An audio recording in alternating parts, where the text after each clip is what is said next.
Если у вас где-то была наметочка, вытягиваем и убираем маркер, ну, смотря у кого какой, да, у меня был маркер, который исчезает под действием воды, поэтому вот я помазала только что кисточкой.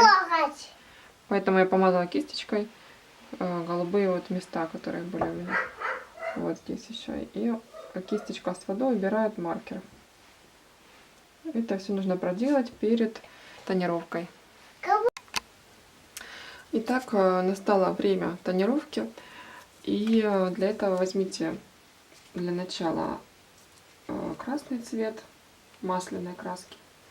Если у вас есть, возможно, пан-пастель розовая, то можете тоже ее использовать. Я буду делать белый цвет. Мне нужно красное и белое масло. Вот. Сейчас я это смешаю.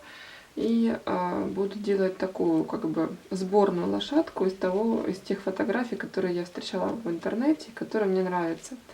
То есть это будет носик от одной лошадки, вот, туловище от другой, там пятнышки или что-то еще такое вот.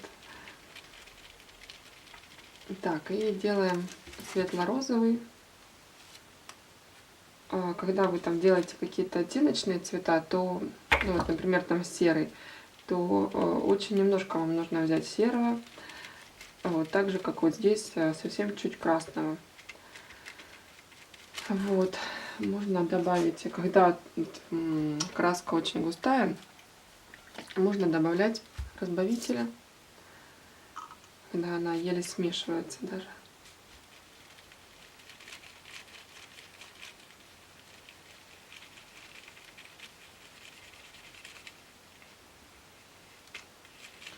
И вот таким образом я буду добавлять носик от этой лошадки, светло-розовый такой. Вот, а дальше тонировочка будет немножко такая более насыщенная, бежевая. Вот от этой, да, от другой лошадки. И так вот на будущее, чтобы вы знали, тонировка начинается от светлого к темному. Здесь я уже, конечно, попробовала черненьким, но это не страшно, на маленьком кусочке. Вот, я добавляю розовый цвет на веки. Вот, добавляю на носик.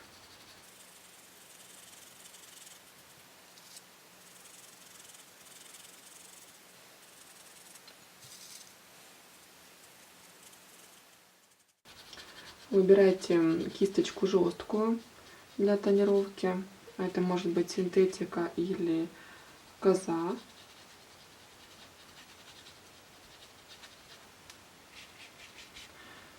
Вот, и двигайтесь в разных направлениях, чтобы хорошо прокрашивалась вся поверхность. Когда вы решаете, что вам нужно сделать переход, то кисточку вы не макаете, а вот полусухой кисточкой просто вот такие круговые движения, и тонировка размазывается.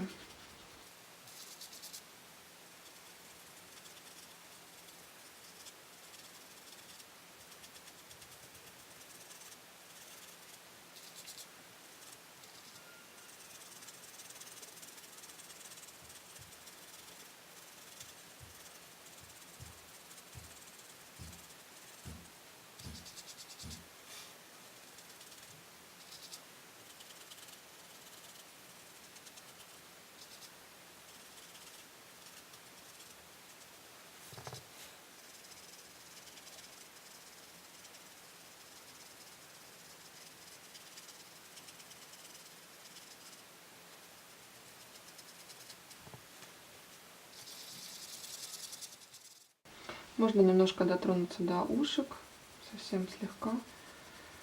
Не там, где вот густая шерсть, а где у нас выстрижена.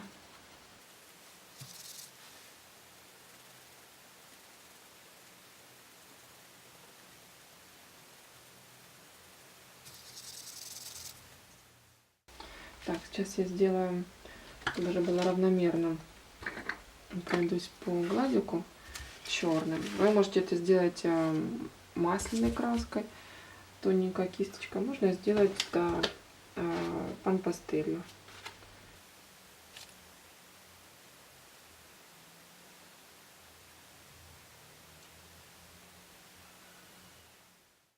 Можно также это сделать и маркером. Ну, чтобы уже одинаково было с первым глазиком. Вот я это сделаю таким образом.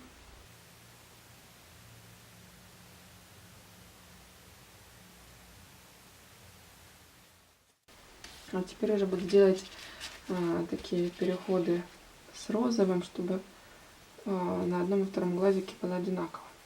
То есть немножко смешивается черное с розовым цветом. Ну, происходит такой градиент, то есть от светлого к темному идет. Вот. В общем, последовательность наложения цветов соблюдайте с левой и правой стороны, раз уже начали делать вот по одной как бы схеме, то продолжайте. Так, и теперь я буду думать с основным цветом, что дальше делать. Вы можете попробовать на кусочке ткани, как будет смотреться какой-то цвет, как он будет лежать. Вот, ну, наверное, вот этим буду тонировать. Все-таки копыта у меня теплые, и сама шкурка теплая. Не буду я уже уходить как бы в серый какой-то, хотя сначала думала изменить ему оттенок.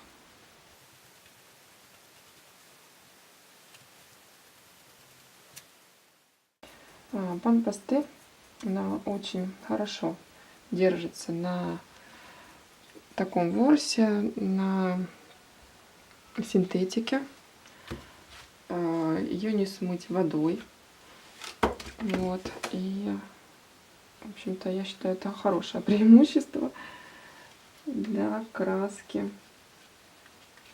Я еще не пробовала ее еще на махире, как она смотрится, да, как она держится. Но вот на искусственном мехе она себя хорошо зарекомендовала. Поэтому буду ее использовать.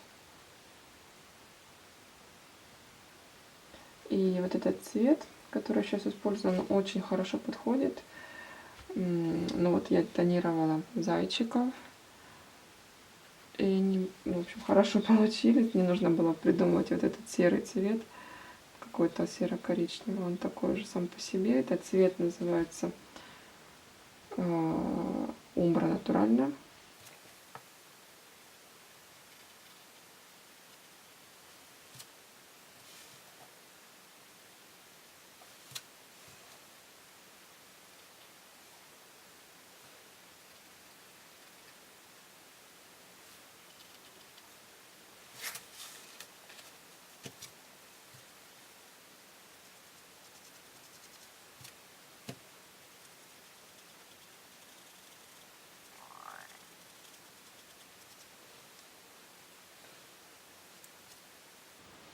Теперь возьмем черный немножко, дротики углубим цвет.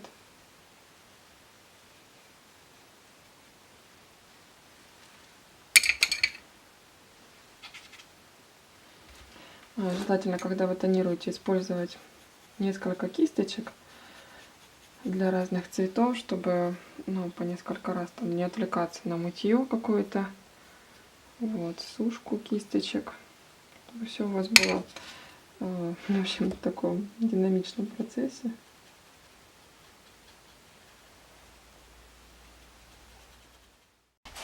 Возьмите большую кисть и пройдитесь по спинке, вот, возле гривы. Большая кисть, потому что, чтобы быстрее работать. Но при этом она должна быть не очень жесткая, вот, чтобы более равномерно распределялся вот этот порошочек, да, с пан-пастель. Вот.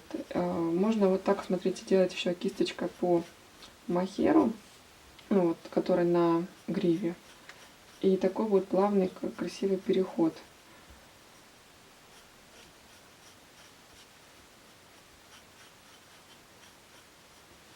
Ну вот, здесь я уже немножко сделала.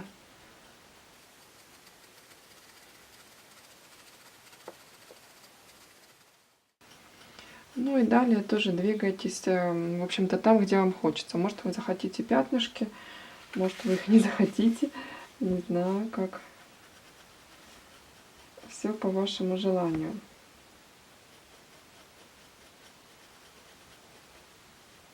Может, у меня сейчас пятнышки появятся, я еще в этом не уверена.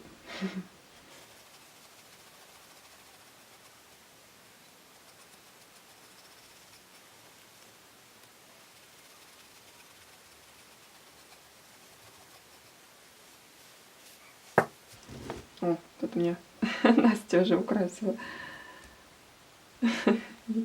единорога.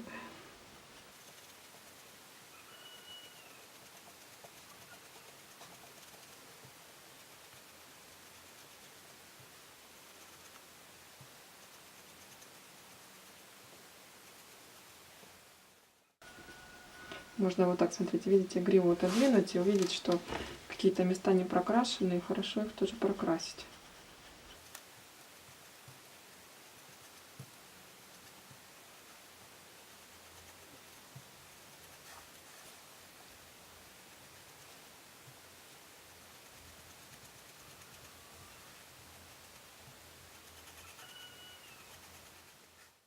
Немножко вот можно в уголках подтемнить, в уголках глаз.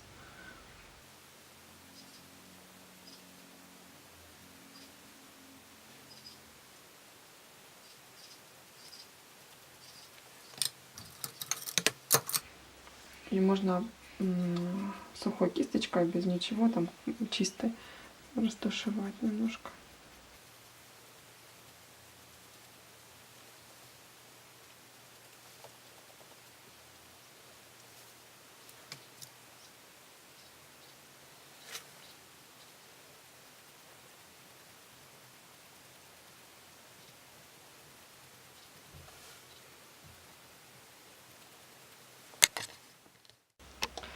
Ну и все же у моей лошадки будут пятнышки. На семейном совете мы решили, что так будет лучше. Поэтому делаем пятнышки, кто хочет, вместе со мной. И я все-таки решаю добавлять такого вот цвета, как на роге, потому что, ну, что-то мне ему не хватает. Какой-то он слишком однотонный и без оттенков. Поэтому у моей лошадки появляется еще такой слегка рыженький оттенок. Этот цвет называется Сиена Тостада, Бурн Сиена. Ну, 740.5 номер.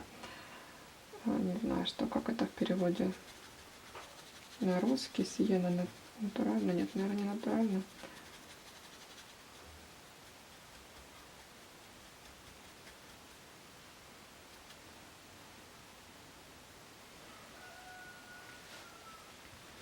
Вот, и также этот цвет немножко даю сюда. В эту тонировочку.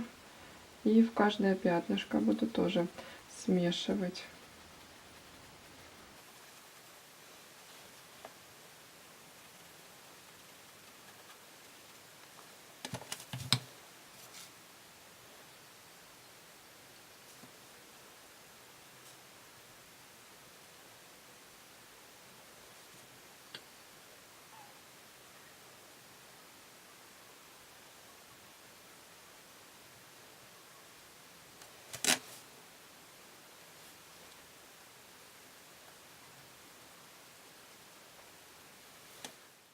Для того, чтобы пятнышки смотрелись более так натурально, используйте несколько цветов для тонировки.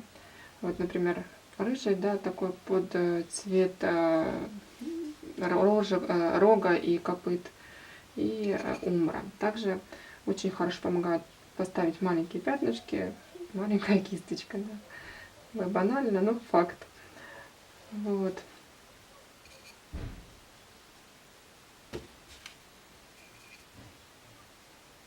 мешаете два цвета, вот где-то на палитре, и получаете разные такие интересные оттенки. Ну вот я здесь сделала несколько цветов сразу. И знаете, такой, как изюминка на торте, сделаем мы тоже свою изюминку. Я немножко орех выделю вот белым. Можно взять белый акрил. Можно, вот я так попробовала, и в принципе держится хорошо, белая пан-пастель. И за счет того, что мы орех вот даем ему несколько цветов, он смотрится более объемно, фактурно и интересно. Вот, теперь сейчас он немножко подсохнет, и можно будет снова покрыть лаком. Вот, и все закрепится, наша красота.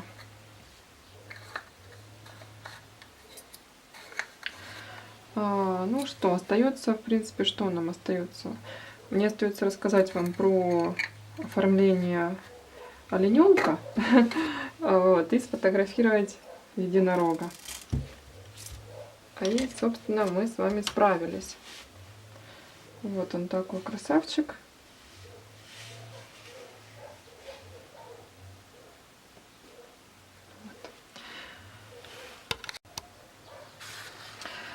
Посмотрите, в оформлении олененка все немножко попроще, потому что здесь, вот как я говорила, глазки просто фиксируются к голове. Ничего я под них не подваливаю. Наваливаются веки и наваливается мордочка. Вот. Здесь, видите, черненький носик, беленький навалено. И все остальное окрасится черной масляной краской и белой. Вот здесь в некоторых местах. И здесь, видите, немножко черненьким подмазано. Ну, то есть вы можете взять просто фотографию олененка, который вам нравится. У них разные раскраски мордочек. И покрасить так, как вам нравится. Что еще здесь? Вот точечки проставлены такие. Там, где как бы у него идут веки, да. Ушки рыжим. Сиена натуральная плюс умбра. Вот здесь подтонировано тоже умброй. И что, немножко хвостик тонированный. Больше я ничего не тонировала. Сзади за ушками тоже немножко подтонировано коричневой умброй. Вот. Больше в оформлении ничего такого сложного в олененке нет. Вот. Ну и здесь, да, привалены вот эти белые ворсиночки, как я показывала, как я приваливала к глазикам у единорога, точно так же приваливаем сюда. Вот. Только вот без шприца, да, то есть точечно макаем, точечно и приваливаем по точкам. Ну, пожалуй, и все. Вот вся разница, да. Вот, конечно, выстрижите обязательно ушки олененку. Да, тут еще, ну, я вам изменю на выкройке, но вы, чтобы вы имели в виду, что можно такое делать.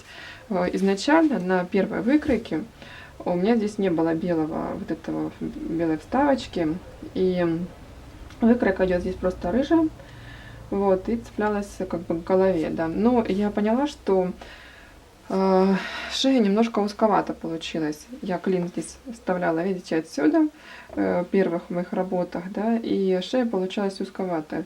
Как я ее расширила? Вот я просто взяла кусочек, сейчас покажу, кусочек такой вот клееночки.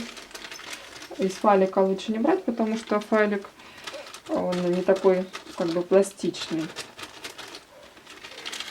Вот, разрываете, разрезаете, чтобы получилось такое полотно.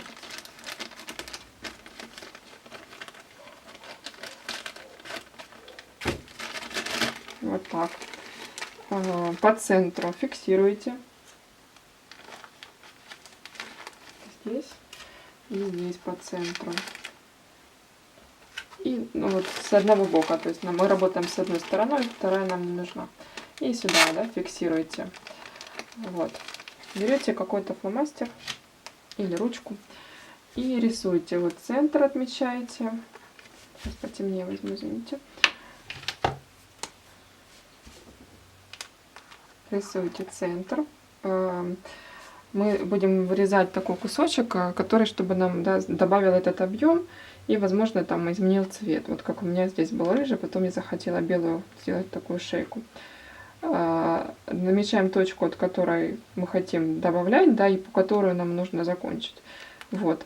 Затем рисуем здесь, где мы хотим, чтобы у нас была эта белая вставочка. Начиналась, да, заканчивалась, ну, продолжалась и заканчивалась. Вот. Затем я брала, снимала эту такую выкройку своеобразную, так, импровизированную, вырезала. Вот, переносила на бумагу, хотя можно и не переносить, можно, в принципе, сразу воспользоваться этим. Переносите на ткань, вырезаете ткань и пришиваете с подворотиком, как мы пришивали. Например, хвостик, как мы пришиваем. А что мы еще пришивали? Таким образом. Хвостики, ушки пришиваем. Ну, вот просто подворачиваете, фиксируете ткань, подворачиваете и пришиваете потайным швом круглой иглой. Вот, и получается, вы как бы на месте исправляете свою ошибку, которую вы не предусмотрели заранее. Это очень такая интересная техника. Не буду рассказывать, где я ее еще использую, но вы можете подумать, поразмыслить, куда еще можно это применить. То есть не буду сразу раскрывать все карты, вы подумайте, поприкидывайте, что это может быть еще, где вы можете такое сделать. Вот. Ну что, спасибо за внимание. Жду ваши прекрасные работы и фотографии. Присылайте на почту, выкладывайте в соцсетях, показывайте мне отмечайте меня, буду ходить, комментировать, и буду всем остальным показывать и хвастать, какие вы молодцы. Вот. Всем пока!